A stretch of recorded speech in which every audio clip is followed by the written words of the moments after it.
Hello everyone, welcome back to AS NEET. तो आज इस वीडियो में हम लोग डिस्कस करेंगे नीट 2025 में एक्सपेक्टेड कट ऑफ क्या रह सकती है, या फिर आप प्रिपरेशन कर रहे हो, नीट के फॉर्म भी स्टार्टेड है, वो भी आप फिल कर रहे हो, तो क्या चेंजेस इस साल हो सकता है, कितनी ज्यादा लो कट ऑफ इस साल रह सकती है, उसके बारे में लॉजिक से बात करेंगे और एग्जाम्पल के साथ में समझेंगे कि जिस ईयर में ये एग्जाम का पैटर्न हुआ करता था, जैसे कि 2019 में, उसके बेसिस पर मैं आपको ये समझाऊंगा कि 2019 में क्या कट ऑफ थी, पेपर का पैटर्न क्या था, क्या चीजें इस साल हो रही हैं, उसके बारे में बात करेंगे। तो बहुत ज्यादा इंफॉर्मेटिव वीडियो ये आपके लिए होने वाला है। तो अगर तो आप इस चैनल को कंटिन्यू फॉलो करते हो या फिर अभी पहली बार देखा है तो सब्सक्राइब कर लेना। सब्सक्राइब क्यों कर लेना? क्योंकि ये एएस नीट यूट्यूब चैनल आपको ना सिर्फ नीट यूजी की काउंसलिंग करवाता है, जबकि नीट पीजी के लिए भी काउंसलिंग आपके लिए अवेलेबल करवाता है, ठीक वैसे ही जैसे कि यूजी की करवाते हैं। तो आप ये समझ सकते हो कि अगर हम पीजी को मैनेज कर सकते हैं तो आप ये इजीली आइडिया लगा सकते हो कि आपकी यूजी में कितना बेनिफिट हो सकता है। और अगर आप हमारे थ्रू यूजी में एडमिशन लेते हो, हमारी गाइडेंस के थ्रू, जिसके की नंबर स्क्रीन के ऊपर है, डिस्क्रिप्शन बॉक्स में है, तो आपको कितना ज्यादा बेनिफिट हो सकता है आपकी पीजी में, क्योंकि बहुत ज्यादा जरूरी रहती है चीजें कि आपको पीजी का भी बेनिफिट मिले, तो ऐसी जगह पर एडमिशन होना चाहिए। तो आप इसके लिए सब्सक्राइब कर सकते हो। हमारे पेड सर्विसेज के लिए नंबर स्क्रीन के ऊपर डिस्क्रिप्शन बॉक्स में अवेलेबल है, वहां पे हमें कॉन्टेक्ट करके काउंसलिंग की हेल्प आप ले सकते हो, जिसमें कि आपको फायदा हो जाएगा। तो इस वीडियो में वही मैं आपको डिस्कस करने की कोशिश करूंगा कि आपके नीट 2025 के रजिस्ट्रेशन फॉर्म ओपन है, आप फॉर्म फिल कर रहे होंगे, लेकिन एक आपको आइडिया लग जाएगा कि कितनी रैंक आपकी होनी चाहिए एक गवर्नमेंट एमबीबीएस लेने के लिए। तो वो सारा डाटा मैं आपके साथ शेयर करूंगा। तो चलो वन बाय वन करके स्टार्ट करते हैं। उससे पहले लाइक और सब्सक्राइब की रिक्वेस्ट रहेगी, क्योंकि इस तरीके के वीडियोस आपको नीट 2025 की काउंसलिंग तक मिलने वाले हैं, ना सिर्फ ऑल इंडिया कोटे के लिए, जबकि स्टेट कोटे के लिए भी कट ऑफ मैं आपको बताऊंगा। तो आप जिस भी स्टेट से देख रहे हो, या तो गवर्नमेंट कॉलेज के लिए या तो प्राइवेट कॉलेज के लिए, तो आपके पास में ऑप्शंस बहुत सारे अवेलेबल होने चाहिए, जो कि मैं आपको चैनल के ऊपर बता चुका हूं। जिनके फॉर्म ओपन है उसके लिए भी बाकी आने वाले टाइम में बता दूंगा। अगर आप सब्सक्राइब करके रखते हो तो टेलीग्राम चैनल का लिंक डिस्क्रिप्शन बॉक्स में है, उसको भी आप ज्वाइन कर लीजिए, ताकि क्विक अपडेट्स आपको वहां पर मिल पाए। चलते हैं कट ऑफ के ऊपर कि आपकी क्लोजिंग रैंक क्या रह सकती है उसके बारे में। तो सबसे पहले ये नोटिफिकेशन आप चेक करो, 25 ऑफ जन 2025 को ये नोटिफिकेशन आया था, जिसमें कि एनटीए ने ये बताया था कि आपका 2025 का एग्जाम पैटर्न क्या होने वाला है उसके रिगार्डिंग। तो ये आप सब लोग जानते हो, ये बताने की जरूरत नहीं है। तो यहाँ पर national testing agency has been conducted the UG 2019 on behalf of the medical commission, यानी कि एनएमसी के बिहाफ के ऊपर एनटीए जो है नीट 2020 का एग्जाम, आई मीन 2019 से एग्जाम कंडक्ट करवा रहा है। तो उसमें होता क्या था, there will be total 180 compulsory questions. पहले, यानी कि कोविड से पहले, प्री कोविड फॉर्मेट के ऊपर जब आप गए थे, आपको ये बात पता है, लेकिन क्योंकि इस एएस नीट यूट्यूब का काम होता है कि आपको जीरो से चीजें समझाएं ताकि आपको दिक्कत ना हो। तो कोविड से पहले आपके 180 क्वेश्चन हुआ करते थे कंपलसरी, जिसमें 45 होते थे फिजिक्स और 45 होते थे केमिस्ट्री के, प्लस 90 क्वेश्चन होते थे बायोलॉजी के, और जिसमें आपको 180 क्वेश्चन टोटल हो गए। उसमें आपको 180 मिनट्स मिला करती थी, जिसमें कि आपको टाइम मिलता था इतना। लेकिन अब इस कोविड के वजह, कोविड तो है नहीं, तो उसको हटा दिया गया है और इस साल ये चेंज हुआ है। तो total question paper will be consist of 180 compulsory questions. तो इस साल आपके 180 क्वेश्चन होने वाले हैं और 180 मिनट्स ही आपको मिलने वाले हैं टाइम भी, जिसमें कि आपको बहुत ज्यादा एक्स्ट्रा टाइम नहीं मिलेगा, जो कि पास्ट ईयर्स में, यानी कि 2019 के बाद में जब कोविड आया था उसके बाद में आपको 20 मिनट्स एक्स्ट्रा मिलते थे, प्लस क्वेश्चन भी, तो एक बी सेक्शन होता था वो भी मिलता था, जो कि अब नहीं मिलेगा। तो आप सब लोग जानते हो कि इससे क्या फर्क पड़ेगा, उसकी बात करते हैं। अब ये मैंने आपको क्यों दिखाया, क्योंकि हम लोग 2019 के ऊपर चलकर बात करेंगे कि 2019 में क्या क्लोजिंग रैंक रहा करती थी, पेपर का पैटर्न क्या होता था, ये मैंने आपको समझा दिया है। तो अब क्योंकि 2019 के बाद में, यानी कि 2020, 21, 22, 23, 24, इसकी बात तो हम करेंगे करेंगे, लेकिन 24 पे जाने से पहले यहाँ पर 19 को देख लेते हैं, उसकी बात। 19 की कट ऑफ मैंने दिखाई है, क्योंकि पेपर पैटर्न भी बहुत मैटर करता है। अब 20 मिनट्स कम मिलेंगे, तो यानी कि जो स्टूडेंट्स एक इफिशिएंसी के साथ में काम कर रहे थे, उन्हीं के मार्क्स ज्यादा आया करते थे। तो यही पॉसिबिलिटीज इस साल भी होगी कि जो स्टूडेंट सबसे ज्यादा पॉसिबल टाइम को मैनेज करेंगे, तो उसी स्टूडेंट्स के मार्क्स ज्यादा आएंगे और आपकी क्लोजिंग रैंक है वो लोअर साइड में देखने को मिलेंगी, क्योंकि कितने ऐसे स्टूडेंट होंगे जो कि फुल एफिशिएंसी और एक्यूरेसी के साथ में काम कर पाएंगे उस टाइम के अंदर, क्योंकि टाइम मैनेजमेंट बहुत जरूरी है। और अगर पेपर का लेवल थोड़ा सा बढ़ा तो आपकी कट ऑफ ड्रॉप हो सकती है। लेकिन कट ऑफ की बात हम क्या कर रहे हैं, यहां तक मैंने समझा दिया है। तो यहाँ पर बात करते हैं 2019 गवर्नमेंट एमबीबीएस फर्स्ट राउंड की। अब फर्स्ट राउंड की क्यों कर रहा हूँ, क्योंकि फर्स्ट राउंड ही डिसाइड करता है कि आपकी फाइनल कट ऑफ कितनी रहने वाली है। तो यहाँ पर मैंने दिखाया है, बहुत मेहनत लगती है वीडियो बनाने में, डाटा निकालने में। तो सब्सक्राइब जरूर करके जाना और ज्यादा से ज्यादा शेयर करना चैनल को, ताकि हमारा कॉन्फिडेंस बूस्ट रहे और हम आपके लिए बेटर काम कर पाए। जनरल कैटेगरी में 10,013 ऑल इंडिया रैंक के ऊपर 591 मार्क्स हुआ करते थे, लेकिन अभी बहुत चेंजेस हो चुका है। तो यहाँ पर एमबीबीएस स्टूडेंट को मिला था फर्स्ट राउंड में। लेकिन यही रैंक अगर बीडीएस के लिए चेक करेंगे तो ये था 10,013 से लेकर 16,430 ऑल इंडिया रैंक के ऊपर इतने मार्क्स, यानी कि 571 मार्क्स तक भी आपको फर्स्ट राउंड में बीडीएस मिला था। इसी तरीके से सिमिलरली ओबीसी कैटेगरी में 10,016, तो बहुत ज्यादा डिफरेंस, जो कि आज भी नहीं होता, पहले भी नहीं हुआ करता था ओबीसी और यूआर कैटेगरी में, तो बहुत डिफरेंस नहीं है।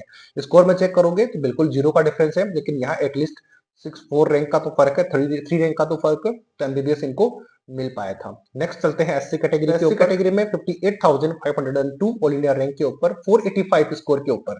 चेक करो कि स्कोर आपका 500 भी क्रॉस नहीं कर रहा था पहले 2019 में, जहां पर अब इस साल क्या होगा, यानी कि 2014 में क्या हुआ था वो भी मैं आपको बताऊंगा। तो यहाँ पर इनको एमबीबीएस मिला था।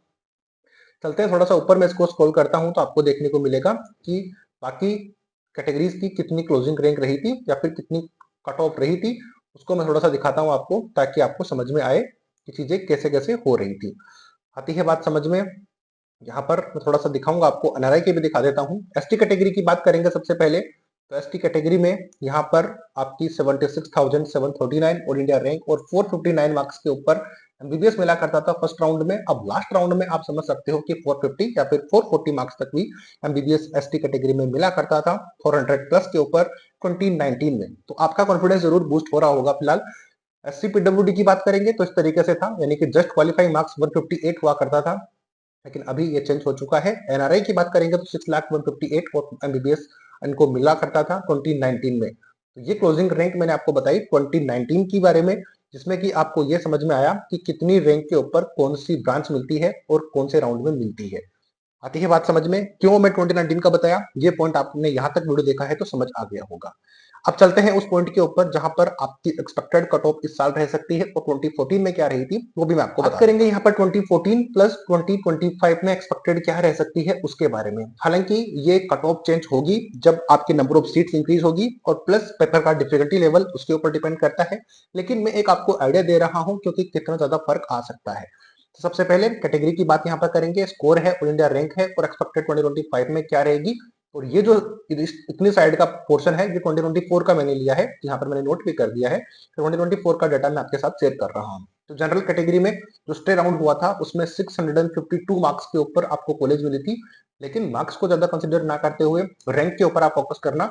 25,050 ऑल इंडिया रैंक के ऊपर आपको कॉलेज मिल पाया था 652 स्कोर के ऊपर जनरल कैटेगरी में। 2025 में क्या हो सकता है कि 625 से लेकर 630 स्कोर अगर आपका है, हो सकता है कि number of MBBS seat increase होगी, पेपर का डिफिकल्टी लेवल हायर होगा, तो वहां से आपकी जो कट ऑफ है और थोड़ी डाउन देखने को मिलेगी। लेकिन वो तो पेपर होने के बाद में ही, या फिर ये कह लो कि आपके जो टाइम मैनेजमेंट है या फिर पेपर जब कंडक्ट हो जाएगा उसका difficulty level, number of MBBS seats उन पर डिपेंड करेगा। लेकिन अगर आपके माइंड में ये है कि मुझे 650 से ज्यादा स्कोर करना है, जो कि बहुत अच्छी बात है, करना भी चाहिए, लेकिन जितना ज्यादा आप स्कोर इस स्कोर से करोगे उतनी बेटर पॉसिबिलिटीज आपकी रहेगी गवर्नमेंट एमबीबीएस मिलने की। अगर इससे नीचे आप रहोगे तो भी पॉसिबिलिटी रहेगी, जो कि मैं बता चुका हूं कि number of MBBS seats plus paper का डिफिकल्टी लेवल पर डिपेंड करेगा कि आपकी सीट्स मिलेगी गवर्नमेंट या फिर नहीं मिलेगी। प्राइवेट के लिए भी क्या ऑप्शन रहेंगे वो भी मैं आपको वीडियो में बताऊंगा या फिर आने वाले वीडियो में बता रहा हूँ, जिससे कि आपको 2025 में एटलीस्ट कोई एमबीबीएस मिल पाएगा। ओबीसी कैटेगरी में 652, जो कि बहुत ज्यादा डिफरेंस नहीं था 2019 में भी और 2014 में भी नहीं है, कि आप सब लोग जानते हो। लेकिन रैंक में डिफरेंस है यहाँ पर 25,079 ऑल इंडिया रैंक के ऊपर आपको गवर्नमेंट एमबीबीएस मिल पाया है ओबीसी कैटेगरी में। तो ये स्कोर आपका इस साल भी 625 से लेकर 630 के बीच में हो सकता है, क्योंकि जनरल और ओबीसी में कोई डिफरेंस नहीं होता है, ये आप सब लोग जानते हो। चलते हैं ईडब्ल्यूएस कैटेगरी पे। 647 मार्क्स के ऊपर कॉलेज मिला था। तो ईडब्ल्यूएस कैटेगरी में अगर आप में से कोई स्टूडेंट है जनरल कैटेगरी से, तो डेफिनेटली ध्यान रखना 5 to 6 मार्क्स का डिफरेंस आपको देखने को मिलता है। तो 2014 में यहाँ पर आप देख रहे हो कि 5 मार्क्स का डिफरेंस था, तो इस साल पैटर्न चेंज है, तो ये डिफरेंस आपको काफी ज्यादा देखने को मिल सकता है, ये बात बहुत ध्यान रखना। 28,836 रैंक के ऊपर मिला था। तो इस साल आपका 620 से लेकर 625 मार्क्स या फिर ये नीचे भी हो सकता है, रीजन मैं आपको बता चुका हूँ। यहाँ तक वीडियो अच्छा लगा है तो सब्सक्राइब कर देना। बात करेंगे बाकी कैटेगरीज की 14 में। चलते हैं बाकी कैटेगरीज के ऊपर। तो ओबीसी बता चुका हूं मैं, ईडब्ल्यूएस में आपको बता चुका हूं। एससी कैटेगरी की बात करेंगे तो एससी कैटेगरी में 550 मार्क्स के ऊपर और 1,37,759 ऑल इंडिया रैंक के ऊपर मिला था।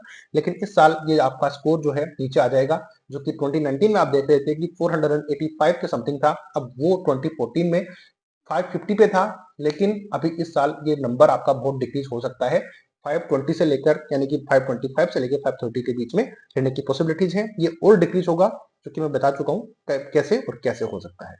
एसटी कैटेगरी में 526 मार्क्स के ऊपर कॉलेज मिली थी, 1,68,840 रैंक के ऊपर और 500 से 505 रैंक स्कोर के ऊपर इस साल आपकी एक्सपेक्टेड है। तो अगर आपका स्कोर इसके बीच में आ रहा है तो आप खुद को सेफ समझ सकते हो। बाकी ये कट ऑफ नीचे हो सकती है और नंबर ऑफ स्टूडेंट पे डिपेंड करेगा कि इस साल कितने स्टूडेंट अपीयर हो रहे हैं एग्जाम में।